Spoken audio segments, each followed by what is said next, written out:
Hello అండి, మీ అందరికీ మా హోమ్ గార్డెన్ చూపిస్తున్నాను. చాలా మొక్కలు వచ్చేసాయండి ఈ మధ్య వర్షాల కారణంగా.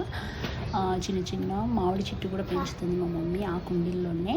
ఈ కుండీల్లో మనం ఏమి మెయింటెనెన్స్ ఏం లేదండి, జస్ట్ వాటర్ అప్పుడప్పుడు కొంచెం రైస్ కడిగిన నీళ్ళు పోస్తే చాలన్నమాట. చాలా తీగలు పెట్టాము. దోస తీగ, సొర తీగ, దొండ తీగ ఇవన్నీ పెట్టాము. దోసకాయకి పూత కూడా వచ్చింది, మంచి కాయలు 2 కాయలు వచ్చాయన్నమాట. టమాటా చెట్టు కూడా పెట్టాము. లాస్ట్ టైం అయితే 4 కేజీ టమాటా వరకు వచ్చాయన్నమాట. మెంతికూర, ఆకుకూరలో మెంతికూర, ఇంకా పుదీనా కూడా వేసాం. పుదీనా అండ్ కొత్తిమీర కూడా వేసాం. ఇది బచ్చలి అండి. పాలకూర కూడా వేసాము. పాలకూర కూడా వస్తుంది, కానీ కొంచెం పురుగు పడుతుంది, దాన్ని ఏదో ఒకటి చేయాలి. మెంతికూర కూడా వేసాము.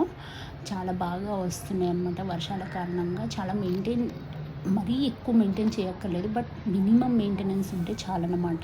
తీగలైతే చాలా చాలా చూడడానికి చాలా హ్యాపీగా అనిపిస్తుంది. ఇంట్లో ఇంత చిన్న కుండీలో రావడము అని అంటే చాలా ఇది. అందులో ఆర్గానిక్గా మనం ఏం చేయకుండానే వచ్చేస్తున్నాయి. కరివేపాకు చెట్టు కూడా ఉంది.